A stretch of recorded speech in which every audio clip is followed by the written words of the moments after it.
So hello students, welcome to our YouTube channel BSc pro classes. हमारे YouTube channel BSc pro classes में मैं आपका तहे दिल से स्वागत करता हूं।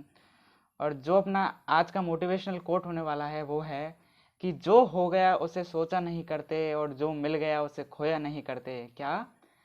जो हो गया उसे सोचा नहीं करते और जो मिल गया उसे खोया नहीं करते।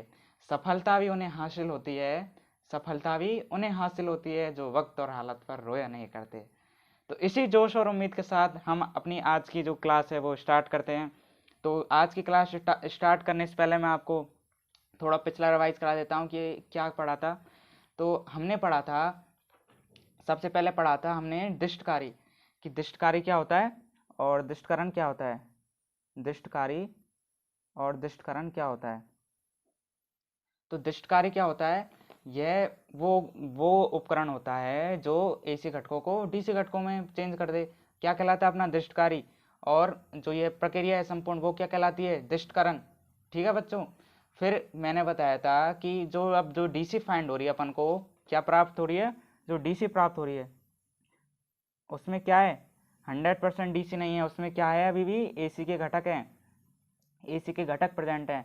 और इन्हीं घटकों को अपन क्या कहते हैं? रिपल अर्थात क्या कहते हैं? उर्मिका या उर्मिका।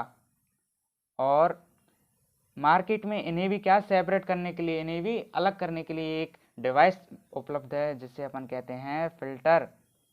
क्या कहते हैं? फिल्टर। और ये भी 4 टाइप का होता है, इसका भी डिस्कस करेंगे आगे अपन। तो क्या बताया मैंने कि जो दिष्टकारी होता है वो क्या होता है? जो एसी घटकों को डीसी घटकों में चेंज कर दे। अब जो अपन को डीसी फाइंड हो रही है उसमें 100% डीसी नहीं है, उसमें क्या है? अभी भी एसी के घटक प्रेजेंट हैं। और इन्हीं को क्या कहते हैं अपन? रिपल या उर्मिका। और इसको भी सेपरेट करने के लिए मार्केट में एक डिवाइस उपलब्ध है, उसे क्या कहते हैं अपन? फिल्टर। ठीक है बच्चों, यहाँ तक आ गया होगा समझ में। फिर हमने क्या करा था? इसका डायग्राम बनाया था। डायग्राम कैसे बनाया था कि इधर तो अपन की कौन सी थी? प्राइमरी कॉइल थी। ठीक है। फिर उसके बाद यहाँ पर अपन ने ट्रांजिस्टर लिया था और ये अपनी थी सेकेंडरी कुंडली। इसमें ये अपनी फेरों की संख्या थी। ये एक पीएन संधि डायोड लिया था और एक लोड लगाया था। और आगे क्या आउटपुट निकाल दिया था? 2 जहाँ पर क्या करते हैं अपन? वोल्टता वी आउटपुट का मापन करते हैं। और ये कौन सा लोड था अपन का? RL, ये अपना पीएन संधि डायोड। ठीक है। अब आपने पढ़ा था कि जो ये रेक्टिफायर है, अब अपन ये कह सकते हैं कि जो रेक्टिफायर है वो तो अपन का ये है मेन, यही तो कर रहा है अपना मेन वर्क है। यहाँ पर तो क्या RL पर, और यहाँ पर तो क्या हो रहा है? केवल वी आउटपुट अर्थात वोल्टता का मापन ही तो कर रहे हैं अपन। ठीक है। और अपन को पता है कि जो RL है, यहाँ तक RL पर क्या है? जो अपना धारा है, करंट का मान है, वो कब पहुंचेगा? जब डायोड किस में वर्क करेगा? फॉरवर्ड बायस में। ठीक है, फॉरवर्ड बायस में वर्क करेगा। और यदि ये बैकवर्ड बायस में क्या है? ये तो वर्क करता ही नहीं, यहाँ आगे तक RL तक क्या है? धारा का मान पहुंचेगा ही नहीं। और जो अपना बैकवर्ड बायस में क्या हो जाता है, क्योंकि ये क्या कर देता है, यहाँ पर ओपन सर्किट हो जाता है। बैकवर्ड बायस में क्या होता है? ये ओपन सर्किट हो जाता है, इसलिए यहाँ पर क्या होता है? जो अपने धारा का फ्लो नहीं होता है। ठीक है बच्चों, यहाँ तक आपको बताया था। और अपने क्या है, ये हाफ वेव रेक्टिफायर में तो अपन यहाँ पर क्या लेते हैं? एक डायोड लेते हैं। क्या? एक डायोड। इसलिए जो अपना जो यहाँ पर डायोड पर क्या है, जो अपना प्रतिरोध का मान है वो क्या हो जाएगा? RF। और जो अपन क्या पढ़ते हैं फुल वेव रेक्टिफायर, वहाँ पर क्या होगा? वहाँ पर अपन 2 डायोड लेते हैं। ठीक है, 2 डायोड लेते हैं और वहाँ पर यहाँ RF हो रहा है, तो वहाँ क्या हो जाएगा मान इसका? 2RF। इसका आगे डिस्कस करेंगे पूरी तरीके से, तो इसका टेंशन न लो आप बिल्कुल भी। ठीक है बच्चों। और यहाँ पर बता दिया मैंने आपको कि RL पर ही फॉरवर्ड बायस में पहुँच रही है, क्योंकि ये अर्ध हाफ साइकिल के लिए ही तो जा रही है। फिर उसके बाद अपन ने क्या करा था? हमने निकाला था ओम्स लॉ से किसका मान? धारा का नाम, धारा का मान निकाला था। धारा का मान निकाला था किससे? ओम्स लॉ से। ठीक है बच्चों, यहाँ तक आपको याद होगा अच्छी तरीके से, आशा करता हूँ। अब जो इसके बाद अपन चालू करेंगे वो हम करेंगे गणितीय विश्लेषण। क्या करेंगे? गणितीय विश्लेषण। गणितीय विश्लेषण, मैथमेटिकल एनालिसिस। और इसमें भी जो अपनी फर्स्ट हेडिंग रहेगी वो क्या रहेगी? मैंने आपको बताया था कि अपन इसमें 5 टॉपिक पढ़ेंगे। तो अपना जो इसमें फर्स्ट हेडिंग रहेगी वो रहेगी अपनी क्या? अपना धारा का औसत मान, एवरेज वैल्यू ऑफ करंट, धारा का औसत मान, या फिर क्या कह सकते हैं अपन, दिष्टमान, दिष्टमान। ठीक है बच्चों, तो अपन इसमें पढ़ेंगे कि धार का जो औसत मान है वो क्या निकलेगा अपन का जब इसकी कैलकुलेशन करेंगे, क्योंकि गणितीय विश्लेषण में तो क्या चलेगा, सारी कैलकुलेशन चलेगी अपनी। ठीक है, तो इसके बाद कि जो औसत मान है अपना वो क्या होता है, तो आपने फॉर्मूला पढ़ा होगा औसत का, क्या पढ़ा था औसत का फॉर्मूला, औसत का फॉर्मूला क्या होता है, औसत का फॉर्मूला होता है राशियों का योग बटे राशियों की संख्या, क्या, राशियों का योग, राशियों का योग बटे राशियों की संख्या। ये आप पढ़ के आए हो अच्छी तरीके से। ठीक है बच्चों, अब इसमें अपन पढ़ेंगे कि अपन यहाँ पर जो डेफिनेशन अपन को पता है कि औसत की क्या होती है, एवरेज की डेफिनेशन क्या होती है, तो जो अपन यहाँ पढ़ेंगे जो अपन निकाल सकते हैं आई एवरेज, अर्थात ए वी का मतलब क्या हो गया, एवरेज। औसत को अपन ये भी लिख सकते हैं कई जगह, ये भी तो लिखते हैं अपन, या फिर आई के ऊपर क्या लगा दें, वार। तो इसका जो मान होगा, अब बताइए आप इसका मान कैसे लिखेंगे अपन, कि जो सबसे पहले तो क्या ले लिया अपन ने, राशियों का योग, अर्थात क्या लिखेंगे यहाँ पे, 0 से t I dot D T.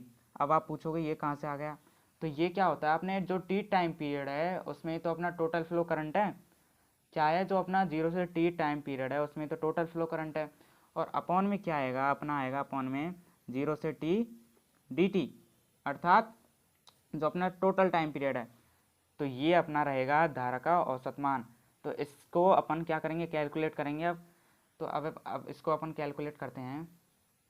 अपन को पता है, क्या पता है, कि जो अपना आई एवरेज है, क्या है आई एवरेज, ये डीसी तो है अपनी, जो एवरेज करंट है ये क्या है, एक तरीके की डीसी तो है, तो इसको अपन आईडीसी लिख सकते हैं। आ रहा है समझ में, क्या आईडीसी भी तो लिख सकते हैं इसको। अपन को पता है कि जो एवरेज करंट है अपना, उसको अपन डीसी भी तो लिख सकते हैं। ठीक है, अब इसकी अपन पूरी कैलकुलेशन करेंगे, एक एक टर्म को आप बहुत अच्छे से समझोगे, बिल्कुल आपको एक एक जो टर्म है वो बहुत अच्छे से समझाऊंगा, रटने की तो आवश्यकता कहीं पड़े ही नहीं।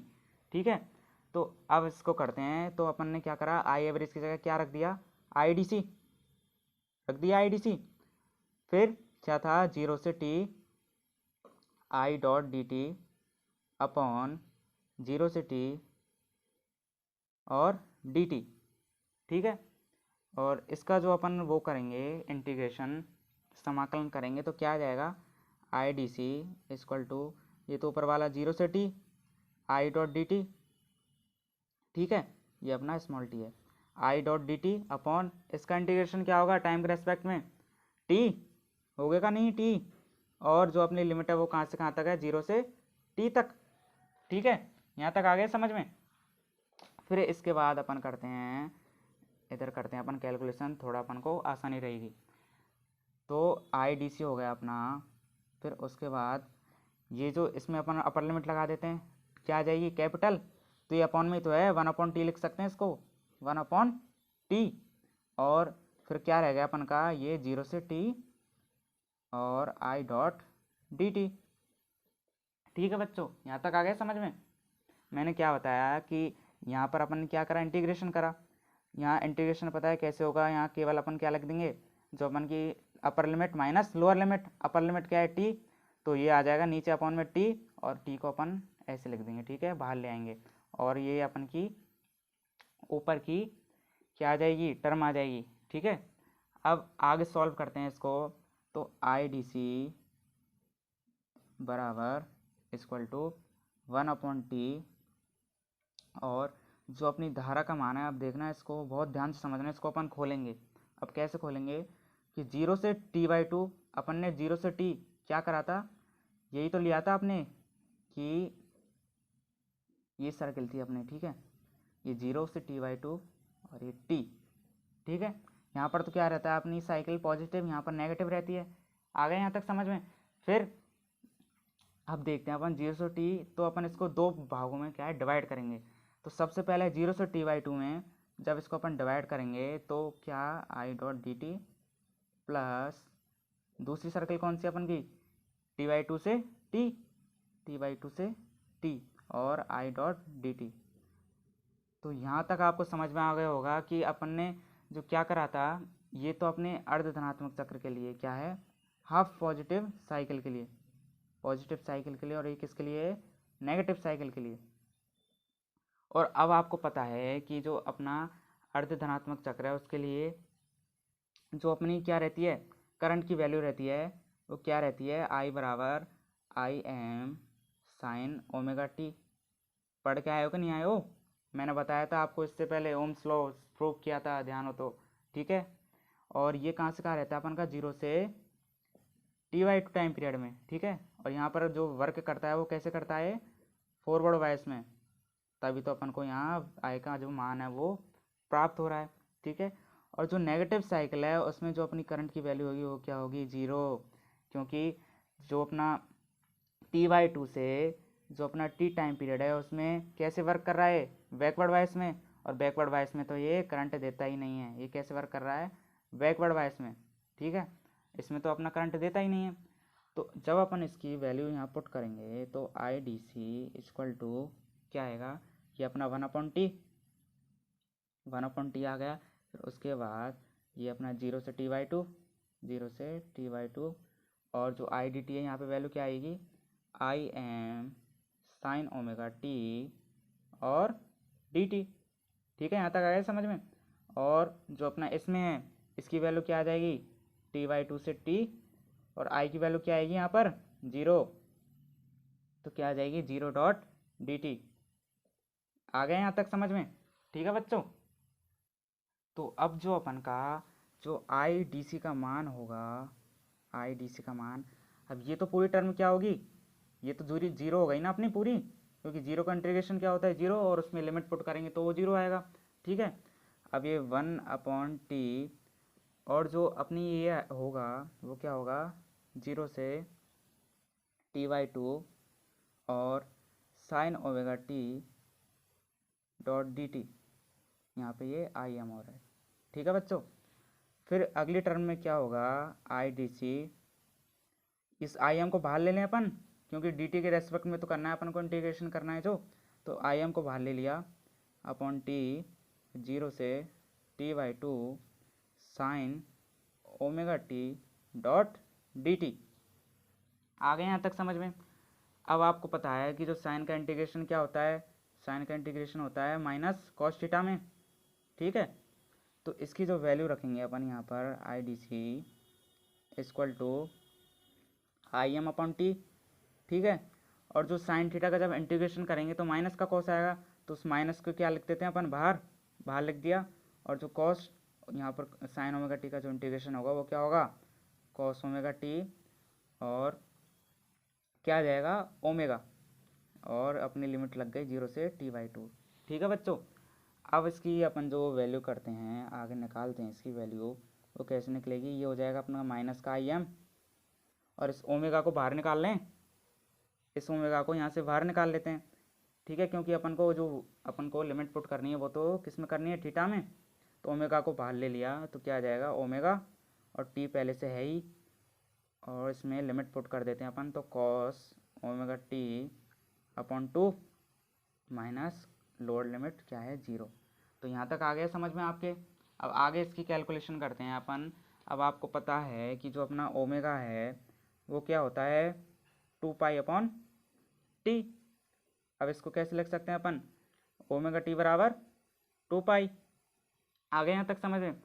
अब इसकी वैल्यू पुट करते हैं, देखो कैसे करेंगे value put, I D C equal to minus का आई एम अपॉन क्या आ जाएगा 2π, 2π कहाँ से रखा अपन ने, ओमेगा टी बराबर 2π से, और कॉस 2π/2 माइनस कॉस 0, ठीक है बच्चों। आगे समझ में यहाँ तक।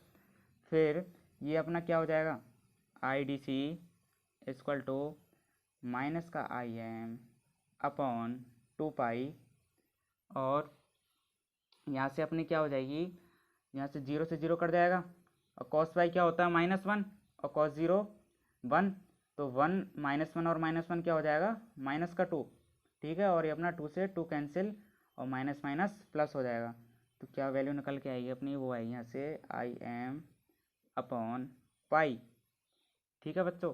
और आपको पता है कि जो अपना आई मैक्सिमम मान पढ़ा था कि नहीं पढ़ा था, कैसे निकाला था अपन ने, साइन ओमेगा टी का मान वहाँ पर क्या मैक्सिमम कर दिया था, 90 कर दिया था, तो क्या निकल के आया था, E M upon R plus R L.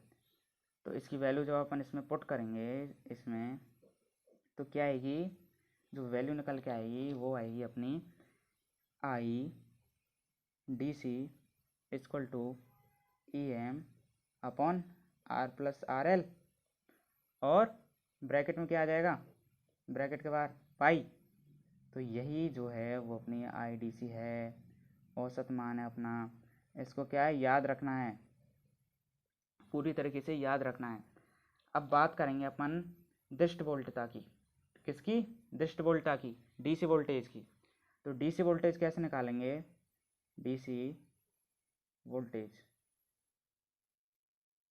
DC voltage अर्थात दृष्ट वोल्टता।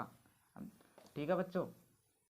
अब दृष्ट वोल्टता है जो अपनी, वो कैसे निकलेगी, कि अपन को पता है किससे, ओम्स लॉ से, फ्रॉम ओम्स लॉ, किसके, ओम के नियम से। ओम के नियम से वी बराबर क्या होता है, I R, voltage equal to current into resistance. और वोल्टेज है ये अपन का क्या है, इसको ई लिख सकते हैं, ई तो है अपना यहाँ वोल्टेज।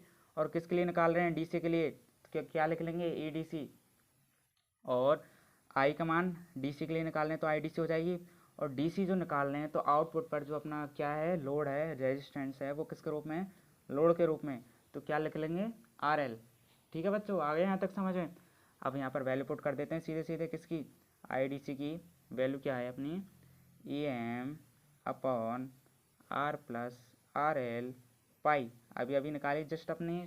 ठीक है, फिर इसकी वैल्यू पुट करेंगे तो क्या आ जाएगा अपना, इसको एक मिनट रुकिए, ये आ जाएगा अपना E D C equal to E M upon R plus R L pi, और क्या आ जाएगा, आर एल।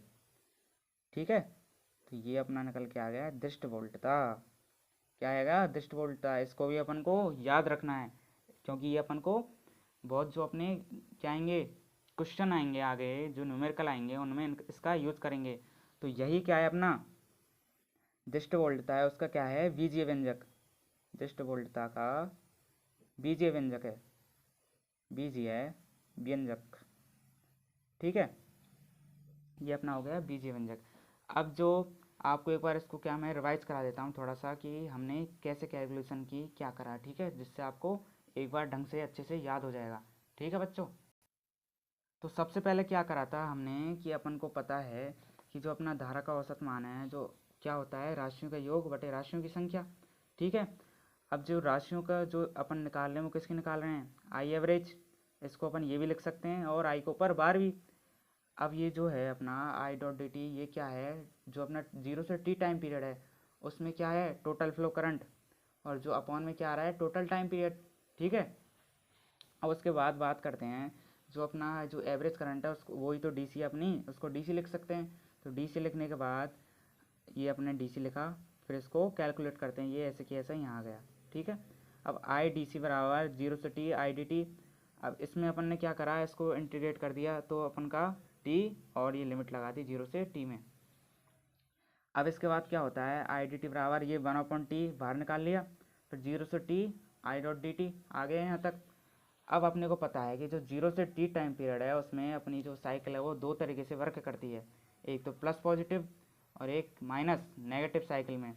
तो प्लस के लिए तो धारा का मान क्या होता है, वो होता है अपना आई एम साइन ओमेगा टी, 0 से टी/2 टाइम पीरियड में, जो कैसे वर्क करता है, फॉरवर्ड में, तभी तो अपन को धारा का मान प्राप्त हो रहा है। और जो अपनी नेगेटिव साइकिल है हाफ, उसमें टी से टी/2 से टी में जो वर्क कर रहा है वो करंट का फ्लो 0 हो रहा है, अर्थात वहाँ पर क्या होता है, बैकवर्ड वाइज में वर्क करता है, और वहाँ करंट का फ्लो नहीं हो पाता है। फिर इनकी अपन ने आई इसकी और इसकी यहाँ पर वैल्यू पुट कर दी। ठीक है, तो क्या आ जाएगी, आई एम साइन ओमेगा टी, और दूसरे में 0 डॉट डी टी, और इंटीग्रेशन लगा दिया। ठीक है, अब आगे देखते हैं। देखिए, जो आई डी सी का मान है, अब अपन को पता है 1/टी आ गए यहाँ पर, और ये 0 से टी/2 I M sine omega T dot D T, plus G टी/2 से टी 0 डॉट डी टी। अब इसका इंटीग्रेशन क्या होगा, 0। ठीक है, तो ये टर्म क्या हो जाएगी, पूरी 0 हो जाएगी। फिर उसके बाद ये अपन ने उतारा 1/t 0 से t/2 आई M sine omega T dot D T. अब आई एम को बाहर ले लेते हैं, आई एम अपॉन टी हो जाएगा, क्योंकि इंटीग्रेशन तो टी के रेस्पेक्ट में हो रहा है ना, तो साइन ओमेगा टी रहेगा यहाँ पर 0 से t/2। अब साइन थीटा का इंटीग्रेशन क्या होता है, माइनस कॉस, तो आई डी सी बराबर क्या आ जाएगा, आई एम अपॉन टी, और जो साइन जो अपना ओमेगा टी है उसका माइनस तो बाहर ले लेते हैं अपन कॉस का, और कॉस ओमेगा टी अंदर लिख दिया अपॉन कॉस ओमेगा टी का ओमेगा, और 0 से t/2 अपन की क्या आ गई, लिमिट। फिर I D C equal to minus का I M upon omega T, फिर लिमिट रख दी अपन ने यहाँ पर कॉस ओमेगा टी की जगह t/2 माइनस कॉस 0। ठीक है बच्चों, और ओमेगा क्या अपन ने बाहर ले लिया था। अब अपने को पता है कि जो ओमेगा है उसकी वैल्यू क्या होती है 2π/t, और ओमेगा टी को उधर ले गए तो उसकी वैल्यू आ गई 2π। अब इसकी वैल्यू पुट कर देते हैं किसमें, इसमें, तो I D C equal to I M upon 2π minus के, और ब्रैकेट में भी इसकी वैल्यू पुट कर दी ओमेगा टी की, तो 2π/2 माइनस कॉस 0। अब अपने को पता है 2 से 2 कट गया, कॉस पाई की वैल्यू -1 और कॉस 0 इसकी 1 होती है, और लेकिन माइनस लग रहा है आगे, तो -1 और -1 -2 हो गया, 2 से 2 कैंसिल, माइनस माइनस प्लस, और I D C equal to क्या आ गया, आई एम अपॉन पाई। ठीक है, अब अपन ने पढ़ा था, क्या पढ़ा था हमने, कि जो अपना आई मैक्सिमम का मान है वो क्या होता है, E M upon R plus R L, अपन पढ़ के आए थे अभी, ओम्स लॉ से वहाँ प्रूव किया था। ठीक है, अब इसकी वैल्यू पुट करी जैसे यहाँ पर, तो I D C equal to E M upon R plus R L और पाई। तो ये वैल्यू है अपन को याद रखनी है, इसका आगे न्यूमेरिकल्स में क्वेश्चंस में हल करेंगे। ठीक है, अब इसके बाद जो अपन ने निकाली थी वो हमने क्या निकाली थी, डीसी वोल्टेज दिष्ट वोल्टता। वो कैसे निकाली थी कि ओम्स लॉ से अपन को पता है V बराबर आई आर होता है, तो V क्या है यहाँ पर, E है अपना, E तो है वोल्टेज, और किसके लिए निकाल लें, DC के लिए, तो क्या आ गया DC, और I का मान भी क्या होता है DC पर, तो IDC, और जो अपना लोड निकालते हैं, जो रेजिस्टेंस होता है अपना आउटपुट पर, वो क्या होता है RL, DC फाइंड होती है जिस पर। तो जैसे ही इसकी जो अपनी वैल्यू है वो पुट करेंगे IDC की, E M upon R plus R L pi, तो जैसे ही पुट करी तो क्या आ गया, EDC equal to E M upon R plus R L pi R L, और यही क्या है अपना दिष्ट वोल्टता का बीजीय व्यंजक। ठीक है बच्चों, यहाँ तक आ गया समझ में। अब जो अपन नेक्स्ट डिस्कस करेंगे अपने गणितीय विश्लेषण मैथमेटिकल एनालिसिस में, वो करेंगे विद्युत धारा का वर्ग माध्य मूल मान VRMS, विद्युत धारा का वर्ग माध्य मूल मान, वर्ग माध्य मूल मान VRMS वैल्यू। ठीक है बच्चों, तो इसको अपन कैसे करेंगे, अब देखना अपन कुछ नहीं करेंगे, जो ये पढ़ा है ना अपन ने, क्या जो हमने पढ़ा है औसत मान, उसी के जैसे इसकी कैलकुलेशन होगी। बहुत सिंपल है, बहुत एक एक टर्म को बहुत अच्छे से समझाऊंगा, आपको रटने की आवश्यकता है ही नहीं कहीं पर भी। ठीक है बच्चों, अब जो RMS वैल्यू है अपन को पता है, जैसे शब्द से हो रहा है क्या होता है IRMS, जैसे इसके शब्द से पता लग रहा है रूट, R का मतलब रूट, M का मतलब मीन, S का मतलब स्क्वायर। तो सबसे पहले क्या करेंगे, इधर देखिए, सबसे पहले हमने रूट लगा दिया। ठीक है, IRMS इक्वल टू क्या लगा दिया, सबसे पहले रूट लगा दिया भैया, क्योंकि इसमें रूट बोल रहा है, रूट लगा दिया। ठीक है, अब इसमें बोल रहा है मीन, मीन का मतलब माध्य, और माध्य तो अभी निकाल के आए अपन, तो क्या निकाला था 0 से t I dot D T. ठीक है, और अपॉन में क्या था 0 से t dot D T, sorry ये dt है ना, तो यही तो निकाला था अपन ने। और जो अपना थर्ड है वो लास्ट है, वो क्या है स्क्वायर, तो यहाँ पर स्क्वायर लगा दिया। तो कैसे निकाला हमने, जो अपना IRMS वैल्यू है इसमें सबसे पहले क्या लगा दिया, रूट, क्योंकि रूट बोल रहा है, फिर मीन, और माध्य निकाला था अभी अभी हमने कि 0 से t I dot D T upon 0 से t dt। ठीक है, और उसके बाद क्या है स्क्वायर, तो स्क्वायर भी लगा दिया। ठीक है बच्चों, अब अपन इसकी कैलकुलेशन करते हैं, तो बहुत सिंपल है, देखते जाइए। सबसे पहले क्या करा हमने, इसका रूट का ट्रांसफ़र इधर कर दिया, तो क्या आ जाएगा I square RMS equal to 0 से t I square dot D T upon 0 से t डॉट डी टी।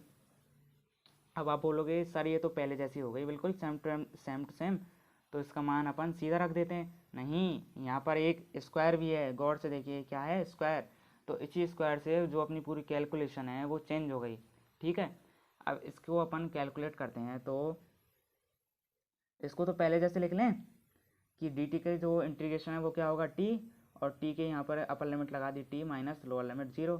तो क्या लिखेंगे, I square R M S बराबर 1/t और 0 से T I square dot D T. आ गए यहाँ तक समझ में।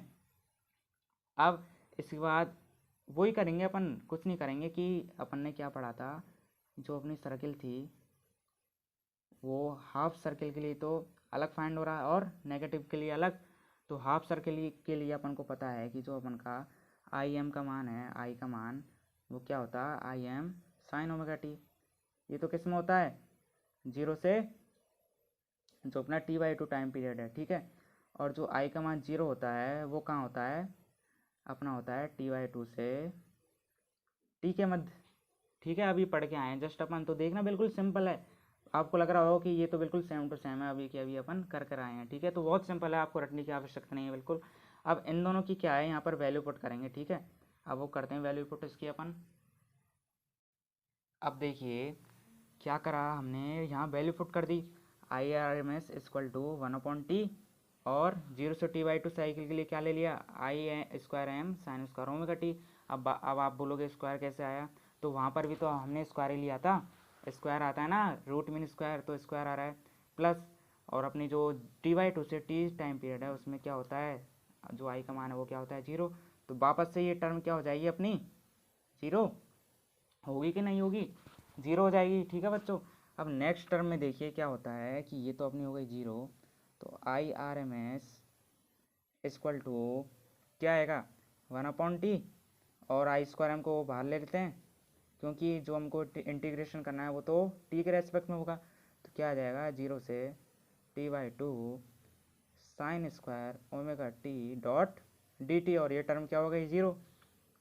अब अपन को पता है, क्या पता है आपको, कि साइन स्क्वायर जो थीटा है उसका अब एक फॉर्मूला पढ़ा था 10th क्लास में 11th में, कि 1 minus cos two theta upon 2, ये अपना फॉर्मूला होता है कि नहीं होता।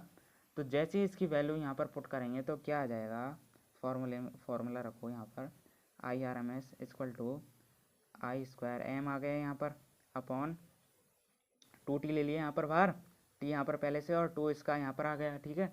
और 0 से t/2 और क्या आ जाएगा, 1 माइनस कॉस 2 थीटा नहीं 2 omega T dot D T. आ गया यहाँ तक समझ में।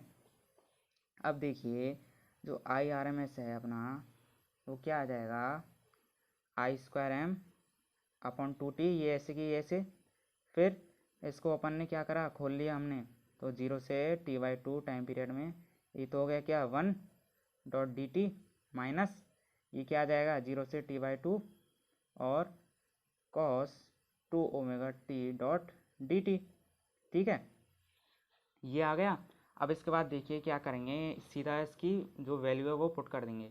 तो इसकी वैल्यू कैसे होगी, ये होगी अपनी I square R M S equal to I square M upon 2t, और इसकी जैसे ही यहाँ पे अपन को पता है इंटीग्रेशन क्या होगा, t, तो t हो गया इंटीग्रेशन, और इसकी अपन ने क्या कर दी यहाँ पे लिमिट लगा दी पर, तो t/2 माइनस लोअर लिमिट क्या है, 0 माइनस ये माइनस आ गया यहाँ पर, और जो cos 2 ओमेगा टी है उसका पता है आपको इंटीग्रेशन क्या होता है, साइन होता है कि नहीं। तो ये रख दिया sine 2 omega T upon 2 omega, ठीक है।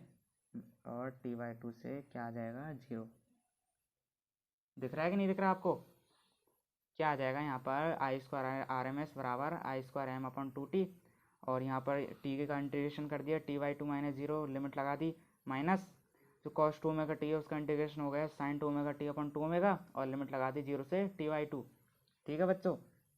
अब नेक्स्ट टर्म में देखिए क्या होगा, आई स्क्वायर आर एम एस, एक एक टर्म को आराम से समझना, बहुत मज़ा आएगा, ठीक है। आपको रटने की आवश्यकता है ही नहीं कहीं। तो आई स्क्वायर एम अपॉन 2t और t/2 यहाँ से वैल्यू आ गई इसकी माइनस, फिर 2 ओमेगा इसको बाहर ले लिया, 1/2 ओमेगा, और क्या आ गया sine 2 omega T upon 2 minus क्या आ जाएगा साइन 0। क्या करा अपन ने, कुछ नहीं करा, यहाँ पर सीधी क्या रख दी, जो लिमिट थी उसका मान यहाँ पर पुट कर दिया। ठीक है बच्चों, अब हमको पता है कि ओमेगा टी है उसका मान क्या होता है 2 पाई होता है, और जो साइन 2 पाई है उसकी वैल्यू क्या होती है, साइन 2 पाई की वैल्यू होती है 0। ठीक है, साइन 2 पाई की वैल्यू क्या होती है 0। अब देखिए, अब यहाँ पर सीधे वैल्यू पुट करते हैं अपन, तो क्या आ जाएगा IRMS²। ठीक है, इस सब जगह स्क्वायर था, I²RMS equal to I²M upon 2T और T/2। अब देखिए minus sine 2 omega T upon 2, अब 2 से तो 2 कैंसिल हो जाएगा, और साइन 2 पाई की वैल्यू क्या होती है 0, माइनस साइन 0 की वैल्यू भी क्या होती है 0। ठीक है, और ये 0 0 माइनस 0 0 होकर ये पूरी टर्म क्या हो जाएगी 0 0 हो जाएगी ना, तो यहाँ पर क्या रह जाएगा 0। ठीक है, और अब देखिए टी से टी कैंसिल हो गया, और 2 और 2 4 हो गए, तो क्या आएगा यहाँ पे I²RMS equal to I²M upon 4। ठीक है, अब इनका अपन क्या करते हैं, स्क्वायर हटा देते हैं, तो क्या आ जाएगा अपन का आ जाएगा, क्या आएगा I RMS equal to IM upon 2। ठीक है, ये आ गया अपना। और अब देखिए आपको पता है कि जो अपन का आई मैक्सिमम का मान निकाला था वो क्या था EM upon R plus RL, यही था ना, क्या था EM R प्लस RL। अब देखिए यहाँ वैल्यू पुट करी तो क्या आ जाएगा IRMS equal to EM upon ये 2 आ गया, और इसकी वैल्यू आ जाएगी R प्लस RL। ठीक है बच्चों, तो ये क्या हो गया अपना, ये मैक्सिमम हो गया वोल्टता का मान। ये आ गया समझ में यहाँ तक, तो ये हो गया अपना, इसको याद रखना है अपने को, क्योंकि आगे जो क्वेश्चन होंगे न्यूमेरिकल्स होंगे उसमें इसका यूज करेंगे अपन। ठीक है, अब आगे बात करते हैं कि ये तो अपन ने क्या निकाला, ये हमने निकाला RMS वैल्यू धारा का। अब लोड प्रतिरोध RL पर निकालेंगे अपन RMS वोल्टता। क्या RMS वोल्टता क्या निकाल रहे हैं, वर्ग माध्यमूल वोल्टता। तो हमको पता है किससे, ओम्स लॉ से, किससे, फ्रॉम ओम्स लॉ। क्या होता है, जो अपना ERMS है, क्या है ERMS, वो क्या होगा IRMS और RL के इक्वल। अब आप पूछोगे RMS कहाँ से आ गया, तो अब हमने क्या उसमें पहले भी पढ़ा था ना कि जो वोल्ट V बराबर IR होता है तो V की जगह E आएगा, और RMS निकाल रहे हैं तो RMS वैल्यू आ गई, और धारा का मान भी क्या है RMS, जो अभी अभी निकाल कर आए हैं। तो RMS का मान क्या है, IRMS का मान अभी अभी निकाला था जस्ट अपने, EM upon 2R plus RL। अब जैसे ही इसकी वैल्यू पुट करेंगे तो क्या आ जाएगा, ये आ जाएगा हमारा ERMS इक्वल टू, ये वैल्यू पुट कर दी यहाँ पर, EM अपॉन क्या आ जाएगा 2R प्लस RL, और ये RL आ गया अपना। ठीक है, तो इसको भी हमको क्या रखना है, याद रखना है, बिल्कुल याद रखना है कंठस्थ, क्योंकि आगे क्वेश्चन करेंगे तो उनमें इसका बहुत यूज होगा। तो मैं आपको एक बार और रिवाइज करा देता हूँ कि हमने जो कैसे निकाला RMS वैल्यू, उसकी वैल्यू कैसे निकाली हमने। ठीक है, देखिए जो अपने RMS वैल्यू है, तो हमको पता है कि IRMS का मीन क्या होता है, R का मतलब यहाँ पर रूट, तो सबसे पहले रूट लगा दिया हमने, फिर मीन मतलब माध्य, तो माध्य अभी निकाला था I0 से T I.dt अपॉन 0 से T dt, और स्क्वायर तो यहाँ पर स्क्वायर भी लगा दिया। अब देखते जाइए, इसको रूट को क्या करा हमने, इधर ट्रांसफ़र कर दिया तो स्क्वायर में आ गया। ठीक है, फिर इसको पूरी टर्म को ऐसे की ऐसे उतार दिया यहाँ पर। ठीक है, अब हमको पता है कि जो ये वैल्यू है ये तो हमने पहले भी कैलकुलेट करी थी, तो यहाँ जो इंटीग्रेशन होगा वो क्या होगा T होगा, और इसकी जो जब अपन लिमिट पुट करेंगे तो क्या T आ जाएगा, और 1/T को हमने क्या नेक्स्ट टर्म में बाहर ले लिया, और ऊपर की टर्म ऐसे की ऐसे आ गई। अब हमको पता है, हम पढ़ के आए हैं कि जो नेगेटिव सर्किल के लिए तो अलग होता है और पॉजिटिव के लिए अलग होता है, किसका I का मान। तो पॉजिटिव के लिए क्या होता है I equal to IM sine omega T, किसमें 0 से T/2 सर्किल में, और जो T/2 है और T है उसके मध्य में क्या होगा, आई का मान वो होगा अपना 0, क्योंकि उसमें कैसे वर्क करता है, बैकवर्ड में, और बैकवर्ड में ओपन सर्किट हो जाता है और धारा का फ्लो नहीं होता है। ठीक है, अब आगे देखते हैं। आगे देखिए कि जो I² RMS है यहाँ 1/T आ गया और उनकी वैल्यू पुट कर दी यहाँ पर दोनों की। ठीक है, और इस टर्म का मान क्या हो जाएगा 0, क्योंकि इंटीग्रेशन किसका कर रहे हैं हम, 0 का। ठीक है बच्चों, इसके बाद ये टर्म पूरी हो गई 0, इसको ऐसे की ऐसे उतार दिया हमने और जो अपना I² M है उसको बाहर ले लिया, क्योंकि इंटीग्रेशन तो किसके रेस्पेक्ट में होता है, टी के, तो टी के रेस्पेक्ट में इंटीग्रेशन करेंगे। और हमको पता है कि जो एक फॉर्मूला पढ़ के आए थे अपन, क्या पढ़ के आए थे कि जो sin² थीटा है उसकी वैल्यू क्या होती है, 1 - cos2 θ/2, यही तो वैल्यू होती है हमने। ठीक है, तो जैसे ही इसको अपने पुट किया तो ये 2 तो बाहर आ जाएगा, तो I² M अपॉन ये 2 बाहर आ गया और t पहले से ही है, और ये रख दिया 1 - cos2 ωt/dt और लिमिट लगा दी 0 से T/2। अब आगे देखिए I² RMS equal to I² M upon 2t ऐसे की ऐसे आ गया, और इसको अपन ने क्या कर लिया, सेपरेट कर लिया, अलग अलग कर लिया, तो क्या हो जाएगा 1.dt 0 से T/2, ये माइनस 0 से T/2 cos2 ωt/dt। ठीक है बच्चों, और आगे देखते हैं अब I² RMS equal to I² M upon 2t ऐसे की ऐसे आ गया। यहाँ पर क्या किया हमने, सीधी क्या कर दी, लिमिट पुट कर दी, तो लिमिट लगा दी T/2 - 0 माइनस cos2 ωt, इसका क्या होता है इंटीग्रेशन sin2 ωt, और 2 ωt का क्या होगा अपॉन में 2 ω आ जाएगा, और लिमिट लगा दी 0 से T/2। अब देखिए ये अपनी ऐसे कैसे आ गई, I² M अपन 2t, इसकी वैल्यू T2 माइनस 1/2 ω बाहर ले लिया यहाँ से, और इसमें क्या कर दी, सीधी अपन ने लिमिट लगा दी, तो sin2 ωt/2 माइनस sin 0। ठीक है, अब जो हमको पता है ωt है उसकी वैल्यू क्या होती है 2π, और 2π, और जो अपन को पता है साइन 2π है उसकी वैल्यू क्या होती है 2π की 0। यहाँ पर क्या बन गया 2π तो हो गया, और जो साइन 0 है उसकी वैल्यू तो पहले ही 0 होती है, तो ये जो टर्म है वो अपन की पूरी टोटली क्या हो जाएगी 0। जैसे 0 हो गई तो ये वैल्यू पुट करिए I² M upon 2t T/2 minus 0। ठीक है, और t से t कैंसिल हो जाएगा, और ये 2 × 2 क्या हो जाएगा 4, तो क्या हो गया अपन का I² RMS equal to I² M upon 4, और जैसे ही अपन स्क्वायर हटाएंगे तो क्या आ जाएगा I RMS equal to IM upon 2। और हम पढ़ के आए थे जो I मैक्सिमम है, I मैक्सिमम उसका मान क्या होता है EM upon R plus RL, और इसकी वैल्यू जैसे ही पुट करेंगे इसमें तो I RMS equal to EM upon 2 R plus RL। ठीक है, यहाँ तक आ गए समझ में।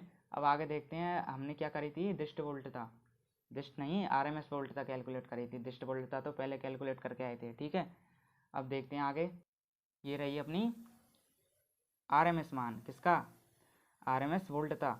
अब ओम्स लॉ से अब हमको पता है कि जो ERMS है उसकी वैल्यू क्या होगी है IRMS और RL के इक्वल, और IRMS की वैल्यू अभी अभी निकाली हमने, क्या निकाली थी EM upon 2 R plus RL, और जैसे ही इसकी वैल्यू यहाँ पुट करेंगे तो क्या आ जाएगा EM upon 2 R plus RL dot RL किसके इक्वल ERMS के।